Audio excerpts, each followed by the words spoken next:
Have you ever considered the arduous, often unforgiving physical toll exacted upon both nature and human endurance, merely to preserve a single word, a solitary letter, or an ancient philosophical paradigm across the centuries? You are now entirely removed from the relentless, superficial, and exhausting chaos of the modern day. While many environments demand a forceful emptying of the cognitive faculties, true intellectual tranquility is achieved when the mind gradually decelerates of its own accord, anchored by the profound and venerable weight of historical data. In this installment of uncharted history, we embark upon a trajectory far beyond the realm of ordinary fables or synthetic acoustics, entering instead the hypnotic and dignified cadence of a strictly academic exposition. Tonight, you shall bear witness, at a microscopic level, to the genesis of a monolithic artifact, a codex, whose pages are derived not from timber, but from earth and flesh, whose ink was meticulously distilled from soot and iron gall, and whose every structural binding was threaded within the freezing, absolute silence of the Dark Ages. We will descend into the obscured monasteries of late antiquity, examining the collapse of the papyrus supply chain and the unprecedented biological and chemical transformation of rawhide, exploring how a book is not merely a vessel for reading, but a monumental work of structural engineering in its most intricate detail. As your intellect becomes saturated with the caustic chemistry of lime vats, the precise geometry of reed pen calamus angles, and the sheer gravitational mass of solid oak bindings, this arduous construction of knowledge will pull you into the immutable stagnation of history itself. There is absolutely no need to accelerate our pace. Time has long since crystallized within these texts. Simply fixate your attention upon the profound depth of the narrative and the ancient, tactile texture residing beneath the ink. Now, leaving all acoustic pollution of the exterior world far behind, you take your first, most imperceptible step toward the threshold of the Manuscript Archives, situated deep beneath Heidelberg University, a dimly lit, thermally regulated sanctuary maintained in absolute, hermetic isolation. Far beneath the colossal neo-Renaissance stone edifices of Heidelberg University, you are slowly navigating toward the subterranean vaults, a realm where sunlight has not penetrated for decades, governed by an absolute, unbroken silence. Each step you descend is carved from the cold grey limestone of Central Europe. The dense, rhythmic reverberation of your footfalls echoes heavily through the high vaulted marble corridors, gradually dissipating into the stone before the next step lands. As you journey deeper into this geological stratum, where information assumes a tangible physical mass, the very texture of the ambient air pressing against you begins to shift. You have entered a strictly regulated atmospheric zone, continuously monitored by thermodynamic sensors that lock the ambient temperature precisely at 18 degrees Celsius. This sterile, dignified, and immutable chill is the product of meticulous climate engineering, permanently freezing the relative humidity at exactly 45% to flawlessly preserve the cellular integrity of the dormant organic materials housed within. At the terminus of the corridor, you arrive before a massive 19th century cast iron door. Accompanied only by the distant, echoing and monotonous ticking of an antique mechanical clock, you insert a heavy brass key into the lock. The dense, metallic friction generated within the locking mechanism serves as the acoustic preamble to a centuries-old ritual. Pushing the door open with an agonizing slowness, crossing the threshold amidst the frictionless silence of heavy iron hinges, you are immediately met with the atmospheric essence of crystallized time. This is not the generic scent of antiquity. It is the highly specific, slightly sweet, vanilla-like aroma born from the microscopic photochemical degradation of cellulose and lignin residing within the organic fibers of the parchment. This olfactory signature is accompanied by the heavy, resinous scent of floor-to-ceiling solid oak shelving, the ancient texture left by centuries of particulate matter suspended in the air. and the profound old-world gravity radiating from countless leather bindings. You step inside, and the heavy iron door seals behind you with a muffled finality, entirely severing you from the acoustic pollution, the haste, and the chaos of the exterior world. You are now stationed at the epicenter of a completely isolated chrysalis of data, a Manuscript Archive. Proceeding across the stone flooring of the dimly lit library, your gaze naturally converges upon the dead center of the chamber. There, resting upon a colossal walnut desk, its dark, heavily veined wood rendered flawlessly smooth by centuries of tactile contact, sits a brass-bodied banker's lamp, crowned with an emerald green glass shade. The low-lumen amber illumination cast by this bulb leaves the vast majority of the room submerged in a sea of dense shadows, choosing only to spotlight a narrow circumference at the center of the desk with the uncompromising severity of a theatrical stage. As your fingertips trace the carved edge of the walnut timber, you gravitate toward the artifact positioned squarely in the center of the light. Resting upon a bed of acid-free museum velvet, it sits with an exhausted yet deeply majestic presence, a monumental codex. The velocity of the outside world completely loses its jurisdiction behind these walls. Here, chronology is not measured in seconds or minutes, but by the duration it takes for a single dust mote to drift through that amber shaft of light. This massive tome, currently situated just millimeters from your hands, is far more than a bound volume. It is an epistemological time capsule that has remained virtually unopened for 1400 years, its exposure to oxygen kept to an absolute minimum, harboring the deep obscurity of late antiquity within its core. The highly specific structural knot anchoring its binding carries the final, physical trace of a singular monastery, an extinct tradition of Coptic bookbinding forever lost to the fringes of the Dark Ages. Tonight, we shall not physically untangle this knot. Rather, we will meticulously deconstruct the architectural reasoning behind its existence, the millennial silence woven into the very textile of its silk, and the mechanical, repetitive cadence once commanded by the hands of its master craftsmen. Welcome. This environment is immutable. It is profoundly ancient, and it stands as a monument to absolute cognitive stillness. Seated at the head of the desk, enveloped by the highly restricted, dignified amber illumination filtering through the emerald green glass of the banker's lamp, you are surrounded by an absolute, monumental silence. From somewhere deep within the labyrinthine corridors of the library, the heavy, rhythmic ticking of a mechanical clock reverberates against the marble walls, projecting a distant acoustic pulse. This singular sound fundamentally alters the spatial perception of time, severing it from mundane haste and anchoring it to the sluggish, majestic procession of centuries. The monolithic codex resting before you upon the acid-free museum velvet is positioned there not merely for perusal, but to command a profound preference without the necessity of tactile interference. The rigorous ethics of archival preservation demand an unyielding state of physical isolation when approaching organic materials of this caliber. To ensure that the natural oils, perspiration, and inherent acidity of your fingertips do not trigger irreversible photochemical degradation across this 1400-year-old surface, your hands are sheathed in impeccably thin, white gloves woven from pure cotton. To protect an artifact is not simply to entomb it behind a locked door.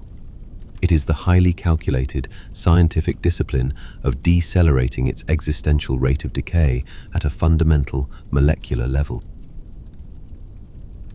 As your gaze travels across the thick, leather-bound exterior of the codex, boards that have undergone slight geological deformations over the millennia, your cognitive focus is inexorably drawn toward the opaque and indeterminate atmosphere of late antiquity. During that protracted and agonizing epoch stretching between the 4th and 7th centuries, the preservation of knowledge constituted a brutally physical struggle, far heavier and more tangible than the modern intellect can readily comprehend. Information was not a weightless cluster of data drifting through digital clouds. It was entirely organic, harvested from the earth and the water, and consequently, it was inherently vulnerable to all the destructive forces of nature, a material permanently condemned to decomposition. In those obscured centuries, to keep a text alive meant engaging in continuous warfare against atmospheric moisture, airborne fungal spores, the voracious appetite of silverfish, Lepisma saccharinum, that relentlessly consumed cellulose and starch-based adhesives, and above all, the unforgiving oxidative power of time itself. Staring at this robust and overwhelmingly heavy codex currently occupying the desk, you reflect upon its predecessor, the legendary substrate that once circulated through the intellectual arteries of the ancient world, papyrus. The entirety of the jurisprudential texts, philosophical dialogues, and literary epics of the Greco-Roman civilizations were entrusted to a single aquatic plant, Cyperus papyrus, cultivated within the sweltering, muddy marshlands and alluvial banks of the Nile River. The manufacturing of this botanical substrate was an extraordinarily refined craft, strictly dictated by its geographical parameters. The triangular stems of these reeds, which reached heights of up to 3 meters in the waters of the Nile, were severed and stripped of their rigid, green outer rind. The white, spongy pith contained within was then sliced into paper-thin ribbons known as filuri, using specialized blades. These damp, fragile strips were systematically arranged upon wooden workstations, first aligned on a vertical axis, then overlaid horizontally at precise right angles, before being subjected to a rhythmic, mechanical beating with wooden mallets for hours on end. During this relentless, concussive process, the cellular walls of the plant were ruptured, releasing a natural polymeric sap that miraculously bonded the fibers into a cohesive sheet. Subsequently dried under the relentless Egyptian sun and burnished with pumice stone, these sheets formed the plagulae, the universal vessels of information for the ancient world. However, papyrus harbored a monumental structural disadvantage. While it could maintain its physical integrity for millennia within the arid, desiccated sands of Egypt and the dry climate of the Mediterranean basin, once transported to the freezing, damp and dimly lit monasteries of the European north, it functioned much like a sponge, absorbing atmospheric humidity, swelling, delaminating into its constituent fibers, and rapidly succumbing to rot. Furthermore, due to its brittle botanical architecture, it was entirely intolerant of being folded. If one attempted to fold a sheet of papyrus in half, the diagonally interlaced fibers would instantly shatter with a sharp, catastrophic snap, severing the text completely. Consequently, papyrus sheets were forcibly glued end to end and rolled into extensive, continuous cylinders known as volumina. This immensely laborious format, requiring the simultaneous use of both hands to unravel one end while tightly coiling the other, was fundamentally impractical for rigorous academic cross-referencing and rapid textual navigation. Observing the subtle, undulating curvature of the leather pages illuminated by the amber light upon your desk, you recall the precise historical mechanics that precipitated the downfall of the papyrus monopoly. By the dawn of the 7th century, the geopolitical fault lines across the Mediterranean basin had begun to fracture with a deafening resonance. The expansion of Islamic armies across Egypt and North Africa fundamentally severed the maritime supply chains, permanently halting the voyages of the massive wooden cargo vessels, naves honorariae, that once departed from the port of Alexandria, heavily laden with colossal bales of papyrus destined for the harbour of Ostia or the docks of Constantinople. The Mediterranean Sea ceased to function as a secure, navigable conduit unifying the ancient world. It transformed, instead, into an impenetrable geopolitical barrier, demarcating the boundary between two entirely distinct civilizations. The monasteries of continental Europe, the isolated scriptoria nestled within the fog-shrouded hills of Ireland, and the scribal workshops of the Frankish kingdoms were suddenly plunged into an unprecedented logistical crisis. They were bound by the ecclesiastical necessity to produce new theological manuscripts, to replenish deteriorating copies of Scripture, and to transcribe the fading legacy of the ancient world for future generations. Yet, they possessed absolutely no substrate upon which to record this data. Egypt's botanical monopoly had been irrevocably shattered, and the foundation upon which knowledge rested was utterly depleted. At the very apex of this intellectual desperation, a monumental alternative presented itself, grazing just beyond the monastery walls. The vast herds of sheep, goats, and calves, biologically adapted to the freezing climates of the north. The demand for a new, resilient, and foldable carrier of information necessitated a brutal, sanguinary transition from the botanical kingdom to the animal kingdom. The fragile, plant-based anatomy of papyrus was about to be replaced by a radically different formula, one that required flesh and blood to undergo agonizingly slow chemical and mechanical processes to be converted into writing material, parchment. And the massive leaves of the codex resting before you right now stand as the silent yet most profound physical testament to that colossal transformation. Under the restricted, dignified amber illumination of the banker's lamp, your gloved fingers gently grasp one of the initial pages of the codex, turning the heavy leaf with an unparalleled, deliberate slowness. The deep, slightly rigid and textile-like rustle the page produces as it displaces the surrounding air exists far beyond the acoustic parameters of ordinary paper. It is the whispering friction of a profound, organic resistance. This cold, frictionless, ivory-hued surface resting against your fingertips is no mundane parchment. It is the absolute pinnacle of luxury and inaccessibility from the scriptoria of late antiquity and the Middle Ages, a substrate formerly classified as vitelline or calfskin vellum. Compared to the more common, coarser sheep or goat hides, vitelline represents the zenith of the biochemical craft. It is a matrix where follicular traces or microscopic hair roots are virtually imperceptible, where vascular pathways have been systematically obliterated, and which possesses a bone-like porcelain whiteness that seems to actively absorb and trap the ambient light. Yet, this frictionless perfection is not a spontaneous blessing bestowed by nature. It is the direct consequence of a grueling, weeks-long continuum of chemical and physical torment, representing the mechanical reconstruction of a biological architecture. Within your mind, the primordial state of this page, once a living, breathing entity, begins to materialize, initiating a strictly academic expedition into the damp, humid, and heavily aromatic tanneries situated on the periphery of the monastery grounds. The quasi-metallurgical conversion of a raw hide into parchment commences with the continuous submersion of the skin within a massive wooden vats, perpetually flushed by the freezing river currents running adjacent to the monastery walls. The purging of blood, soil, and residual organic matter constitutes a monotonous, multi-day cycle of rudimentary cleansing.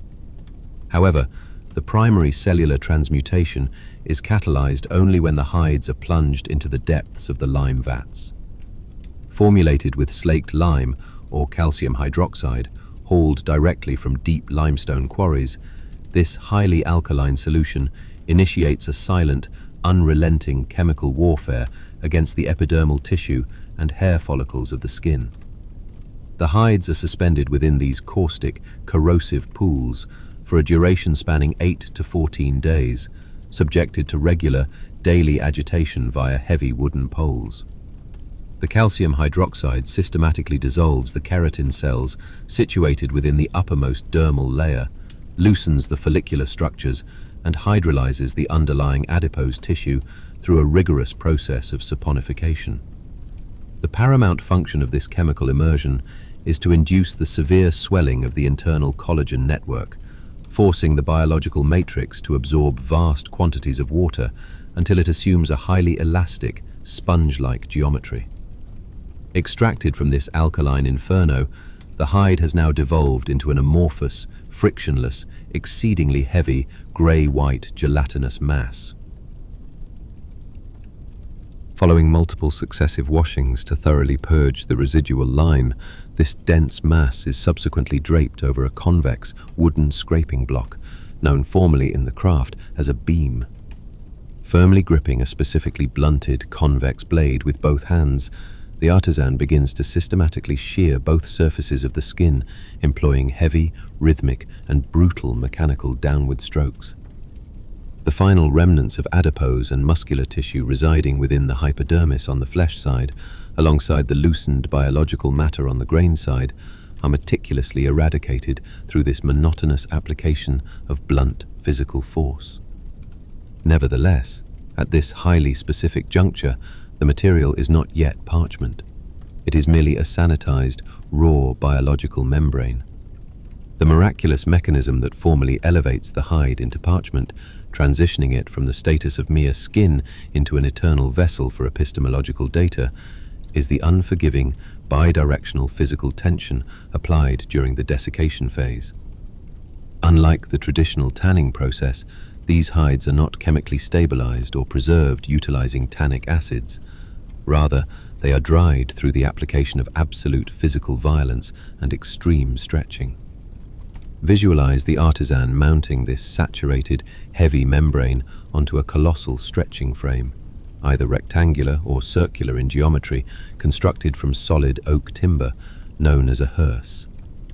Small, smooth, spherical river stones, referred to as pippins, are strategically enveloped within the perimeter of the hide, which is then folded over itself and securely knotted with heavy hemp cords. The opposing ends of these rigid cords are subsequently anchored to rotating wooden pegs embedded along the outer edge of the frame. As the artisan rotates these pegs, millimeter by precise millimeter, the cords become brutally taut, suspending the hide in the dead center of the timber frame under equal, omnidirectional force, identical to the highly calibrated acoustical tension of a drum head. It is at this exact spatial coordinate that the hypnotic, rhythmic physical intervention commences. Held firmly within the artisan's grasp rests the most iconic, elegant, yet inherently dangerous metallurgical instrument of parchment making, the lunellum, a crescent-shaped steel blade.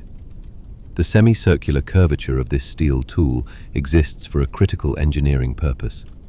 Engaging a hide under such extreme tensile stress with a straight, sharp-pointed blade carries the catastrophic risk of instantaneously rupturing the membrane, destroying weeks of labor in a fraction of a second.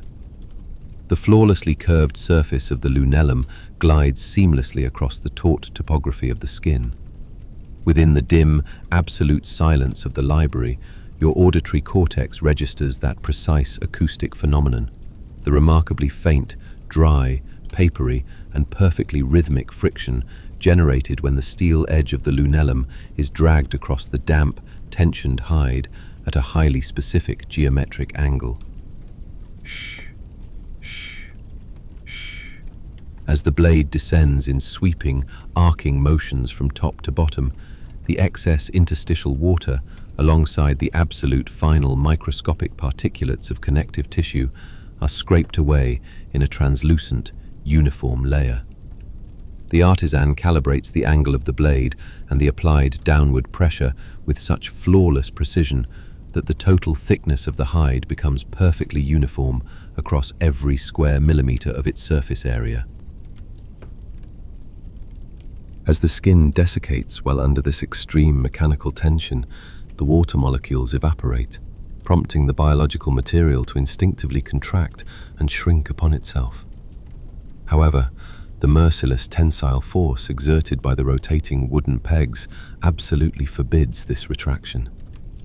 The violent collision of these opposing forces permanently alters the microscopic anatomy of the dermis.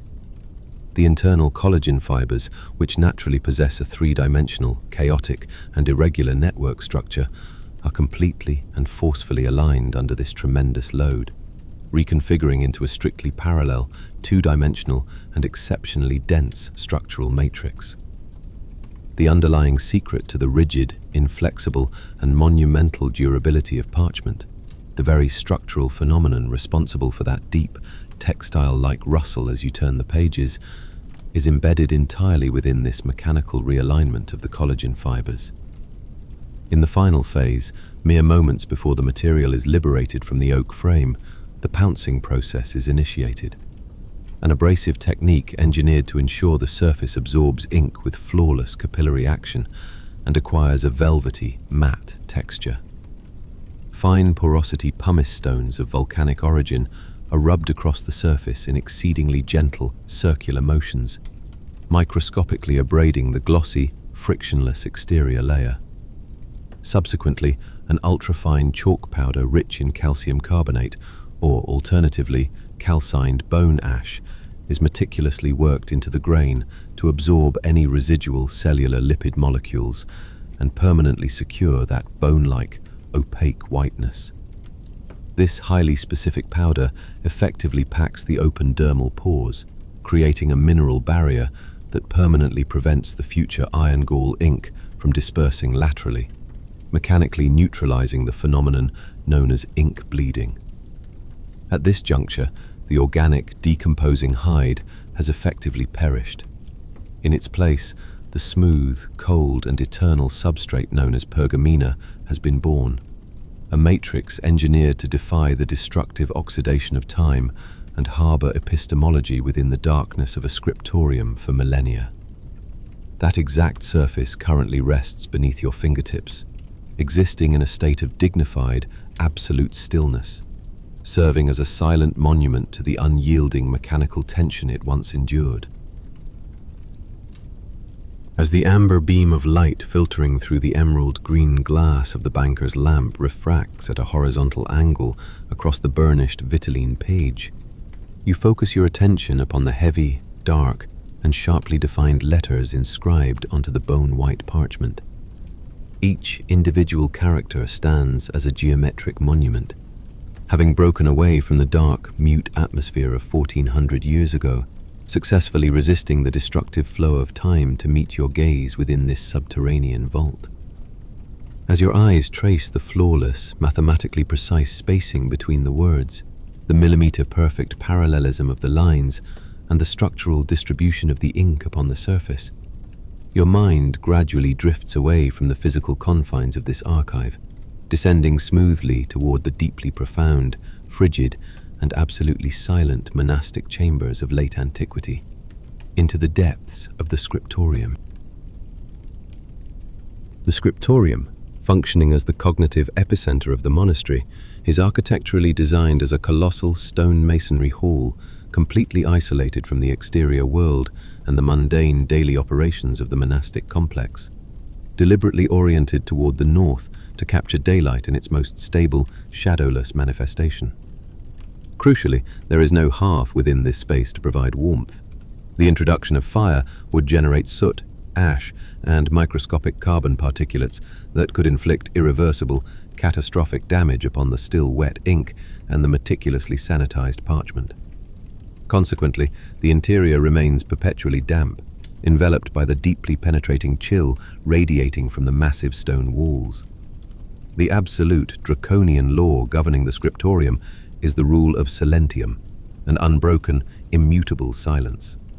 Throughout the grueling, hours-long continuum of mental and physical labor, the copyists communicate with one another exclusively through a complex lexicon of ancient hand signals. The singular acoustic reality within this environment consists merely of deep inhalations dissipating against the high, vaulted stone ceilings, the faint, structural groans of wooden reading stands, and the dry, dense, rhythmic scratching of the quill descending upon the parchment. Within this freezing stone chamber constructed in your mind, you observe a copyist seated at a wooden desk inclined at a severe 45-degree angle. This highly specific geometric inclination is deliberately engineered to ensure that the ink flows from the nib of the pen onto the parchment at an optimal viscosity, aided by the force of gravity, while simultaneously maintaining the source text at the precise optical elevation of the scribe. Grasped firmly within the copyist's left hand is a small, exceptionally sharp steel blade known as the scalprum. The function of this blade extends far beyond merely scraping away a flawed character before the ink oxidizes. It is simultaneously deployed to pin and stabilize the organic, highly elastic parchment during the act of transcription. The scribe must never touch the page directly, as the natural lipid molecules present on human skin, upon contacting that meticulously prepared calcium carbonate surface, would deposit a microscopic barrier, permanently repelling the ink and ruining the integrity of the manuscript forever. Held within the right hand rests one of the most profound engineering marvels in the history of epistemology, the pen, formerly classified as the calamus or penna. While this instrument might occasionally be crafted from a reed harvested from the freezing wetlands of the north, it is far more frequently a primary flight feather extracted from the left wing of a goose. The biological architecture of a left wing feather possesses a natural curvature that aligns flawlessly with the anatomical and ergonomic requirements of a right-handed scribe's writing angle. The shaft of the feather, the calamus, is initially baked slowly within hot sand baths to completely eradicate the internal marrow and structurally harden the keratin matrix. Following this thermal treatment, the scribe utilizes the small steel blade to carve 3 critical incisions into the tip. The precise angle of these cuts dictates the structural anatomy of the resulting typographic character, whether it be the rounded geometries of the uncial script or the more angular dimensions of the Carolingian minuscule. The microscopic central fissure, or cleft, carved straight down the middle of the nib, serves as an absolute masterpiece of applied physics, specifically exploiting the dynamics of capillary action. When the pen is submerged into the ink, the fluid remains suspended within this narrow channel via surface tension, and at the exact millisecond the keratin tip contacts the parchment, it initiates a controlled, uninterrupted downward flow. Yet the true chemical miracle occurring within this chamber lies concealed within the fluid dripping from the tip of that pen, the iron gall ink. When you examine the small hollowed horn inkwell, cornu, resting upon the desk, you perceive a dense, heavy, and obscured liquid waiting within. This compound deviates entirely from the standard carbon-based soot inks of antiquity. Its genesis relies upon a bizarre, highly specific biological interaction between a tree and an insect. A microscopic wasp, belonging to the Cynipidae family, deposits its eggs directly into the tender, nascent shoots of the oak tree, Quercus infectoria. In response to this parasitic invasion, the botanical defense mechanism of the tree forms a hard, spherical tumor known as a gall around the egg, a structure containing astronomically high concentrations of tannic acid. Scribes harvest these oak galls, pulverize them into a fine dust using heavy mortars, and steep the particulate matter for days in rainwater, vinegar, or white wine, successfully extracting that astringent, yellowish tannic acid solution. This yellowish fluid, however, does not yet constitute ink. To acquire its profound color and indelible character, crystalline ferrous sulfate, historically extracted from ancient mining deposits and known as vitriol, is introduced into the solution. The precise moment the iron interacts with the tannic acid, a monumental chemical reaction is triggered, forming a complex molecule known as ferrogallotannate. Nevertheless, this liquid initially remains a pale, anemic gray. It only achieves its dark, midnight black hue through a slow, deliberate process of oxidation, gradually darkening over the span of several hours only after it has been applied to the parchment and exposed to atmospheric oxygen. To perfectly calibrate the fluidic density or viscosity and to prevent the heavy iron particulates from settling at the bottom of the horn, gum arabic is integrated into the mixture. Occasionally, to achieve a slightly glossy, enamel-like texture on the surface and to facilitate the ink's penetration into the microscopic pores of the parchment before desiccation, a small quantity of natural honey and a chemical binder, such as alum, are added to the formula. When you closely scrutinize the dark brown nuances upon the page beneath the light of the lamp, you realize that the iron gall ink does not merely rest superficially upon the paper. Rather, it physically integrates with the biological texture of the parchment. The inherent high acidity of the ferrous sulfate has, through a painfully slow and relentless chemical reaction spanning centuries, slightly burned into the collagen-based architecture of the vitelline, creating microscopic, crater-like depressions exactly where the letters reside. This localized chemical combustion imbues the text not only with visual weight, but with a three-dimensional sculptural depth. The rust-colored, heavy brown and deep black oxidation tones pooling within the sharp corners of the letters serve as the cartographic evidence of time's slow, silent march across the surface of the page. Within the freezing, dimly lit, absolute silence of the Scriptorium, each individual movement of the pen manifests as the dignified step of an ancient ritual. Every time the keratin tip makes contact with that taut, calcium-glazed organic surface, carving the curvature of a letter, that dry, dense and hypnotic friction echoes across the stone walls of the chamber.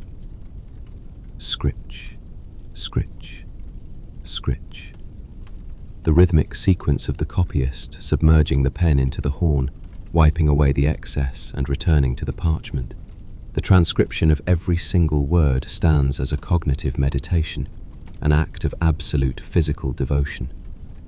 When the page is entirely saturated with text, and the characters begin their slow oxidation from that faint grey toward the deepest shade of black, the scribe turns that heavy, thick page by its very edge with an unparalleled slowness. The deep, heavy, low-frequency hum generated as the page cuts through the air momentarily disrupts the silence of the room, only to be immediately replaced once more by the mechanical, monotonous rhythm of the transcription. As your eyes glide over those flawlessly aligned rows of text, the dignified, laborious construction of these letters forcefully decelerates your mind. The physical and arduous genesis of this knowledge pulling you deep into its own immutable stagnation. As the amber beam of illumination filtering through the emerald glass of the banker's lamp makes its final, deliberate pass across the heavily oxidized parchment, you perceive the physical culmination of the Scriptorium's exhaustive labor. Beyond the absolute silence of the archive, penetrating the massive subterranean marble walls, you can faintly discern the distant, muffled resonance of a heavy, rhythmic night rain. This deep, water-borne acoustic vibration is accompanied by the continuous, low-frequency hum of the library's climate control system, resonating through the floorboards like the steady respiration of a dormant geological giant. Your gaze focuses upon the monumental block of information resting at the center of the desk, observing the exact structural mechanisms through which hundreds of isolated leaves were engineered into a singular, colossal entity. When the monotonous transcription process finally concluded, the individual parchment folios were meticulously assembled and folded into nested fascicles, formally classified in codicology as quires or gatherings. Each quire typically consists of 4 folded bifolios, yielding a total of 16 pages. This precise geometric sequencing serves as the fundamental cellular architecture governing the structural integrity of the entire codex. As your gloved fingers glide slowly down the thick, slightly convex spine of the book, you palpate the invisible architecture, the hidden anatomy of the bindings that has maintained strict cohesion across the centuries. The defining characteristic of the Coptic binding tradition and the subsequent antique sewing techniques that evolved from it lies in the heavy, tendon-like ridges concealed beneath the leather along the spinal column. When the master binder, ligator, positioned the quires upon a heavy wooden sewing frame, he pierced millimeter-precise perforations through the central fold of each fascicle, utilizing a sharpened bone awl. The thread employed for this task was not a mundane cotton or wool. It was a heavy, robust twine spun from the most resilient fibers of the raw flax plant, systematically drawn through pure beeswax multiple times to completely eradicate friction and inherently repel biological decay. In your mind's eye, you register the dull, resistant, and heavy acoustic signature generated as the binder's crude iron needle forcefully penetrated the overlapping layers of parchment. The mechanical friction created as the wax-coated linen thread was pulled through those narrow, calcium-glazed perforations left a dry, rhythmic hush, hush, suspended in the air with every deliberate stroke.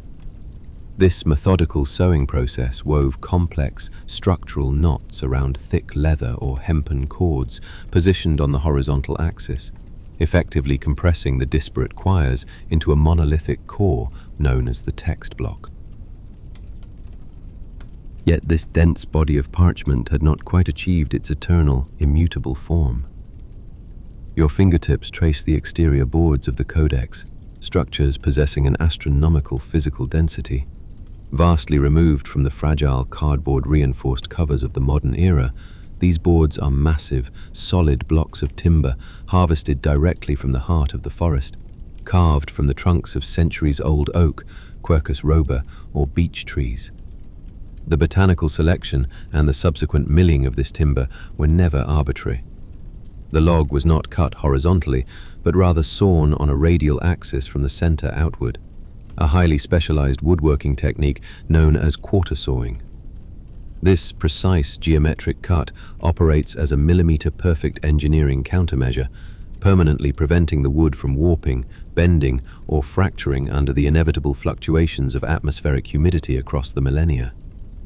Why, one might ask, does a book require such a monumentally heavy and massive wooden enclosure? The answer lies concealed within the feral, organic nature of the parchment resting inside. Parchment is a fiercely hygroscopic material. At the slightest deviation in ambient humidity, the internal collagen fibers desperately attempt to revert to their original biological configuration, violently seeking to curl, warp, and buckle. The overwhelming physical mass of these solid oak boards is engineered specifically to suppress this biological rebellion, functioning as a colossal, perpetual press that traps hundreds of pages in a state of eternal, absolute flatness. In the final stage of its genesis, the exterior of the wooden boards was wrapped in alum-tawed pigskin or fine calfskin, treated extensively with natural tannins.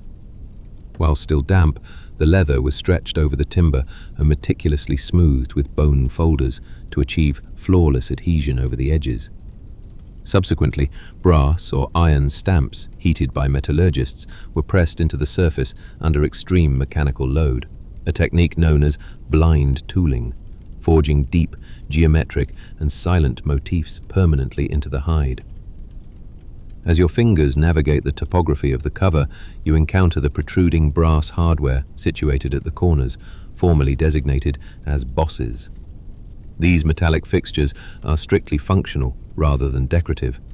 They act as mechanical elevations, preventing the leather surface from suffering frictional abrasion when the heavy codex is placed upon a stone desk or a wooden reading lectern. And reaching from the foredge to anchor into the back cover are the heavy, formidable brass clasps. To close a codex is not merely to obscure its pages. It is the definitive act of engaging the leather straps, locking the mechanisms into their respective housings, and sealing the book completely against the exterior world, against oxygen and against light, culminating in that resonant, absolute click. The completion of the book as a physical artifact simultaneously dictates its solemn spatial relationship with its environment.